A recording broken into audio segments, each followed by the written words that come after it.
Hi, my name is Ben Tibbetts, and I'm a pianist and composer working in the area of Austin, Texas. I would say probably the biggest project of the last 2 months was Keys to Giving. Keys to Giving was a benefit concert at Trinity Church of Austin to raise money for Thriftish, which is a local charity that gives free clothes to people who need them. We brought together about 20 musicians and put on a giant concert on December 6th. I spent a lot of time in November preparing for this event to help organize rehearsals, write arrangements for people, coordinate the logistics, and make sure in general that the concert was as much of a success as it could be. And I would say that it definitely was. Through the end of the night, I'm told that we raised over $1,000 for the charity. Keys to Giving will be posted online pretty soon. We are working on getting that video ready. In the meantime, I have the arrangements and some of the audio from the concert on my website. And many thanks again to all of the talented local musicians that volunteered their time. Another very large project in the last 2 months was Music for Reed Organ, my collaboration with my friend Keith Allegretti. Earlier this year, Keith managed to procure this antique reed organ from the 1800s, which you operate by pumping it with your feet. Ever since he got it, we'd been chatting and brainstorming about how we might write music for it and use it to create novel soundscapes. After a couple months of meeting intermittently to talk about it, we managed to put together this album of original music recorded with this antique instrument, and also with the help of our friend Bethany Ammon, a local mezzo-soprano. The album is available for free on Keith's YouTube channel. I contributed 2 pieces of mine. The first was an arrangement of my previous composition, When Love Beckons to You, and the other was an original solo called The Nightmares of Odette. That last piece represented a special challenge because in addition to recording my performance on the organ, I decided to use artificial intelligence to generate a number of creepy animations to accompany the music.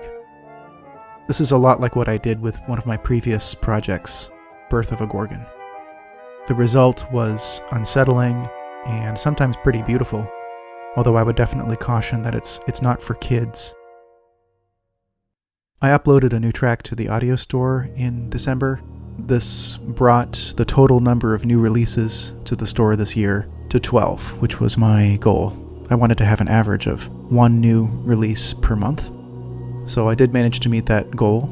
The tracks that I've been releasing on the store are intended to be used for film and games and media in general. They don't tend to feature large spikes in volume. For example, the mood of each particular track tends to stay somewhat consistent, somewhat static, and there's a definite tendency in these tracks to recede into the background. I still plan on writing and releasing music that is designed to be used that way, but I think I might have more luck producing quality content by trying to write music that's interesting first. Who's to say I couldn't write a sonata or a symphony and then simply release sections of it on the audio store, redesigned so as to be more conducive to background music. It seems to me that if I just wrote and composed organically and then thought after the fact about how I might rearrange this music into something that could be useful on the store, that might produce better music in the end. I'm not sure, but I'm playing around with that idea. I might shift my strategy on that project in 2023. This leads me to some of my plans and hopes for the next year. There are a couple of things I hope to gradually change and improve. I'd like to write more music for media, and I think maybe the best way to do that, to find excuses for doing that, will be to participate in game jams and possibly to work with Austin Public again in some capacity.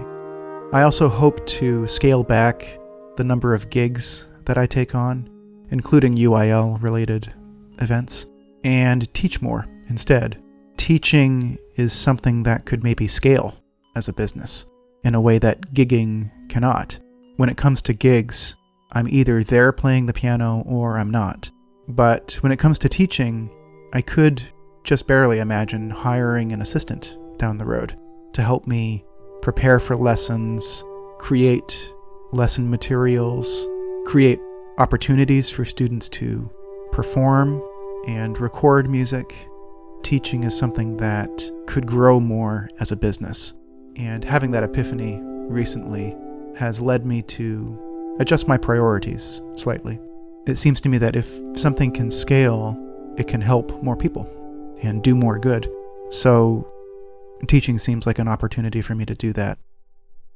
Doing this concert for charity has reminded me that there are opportunities to help people and to raise money for people who are helping people that I could take more advantage of. And I think I'd like to do more of that in the coming year as well. Maybe I could give some percentage of every lesson fee to a charity that I admire, or I could host more benefit concerts. I'm not sure, but I know that I want that to be a bigger part of my life. It's important to me.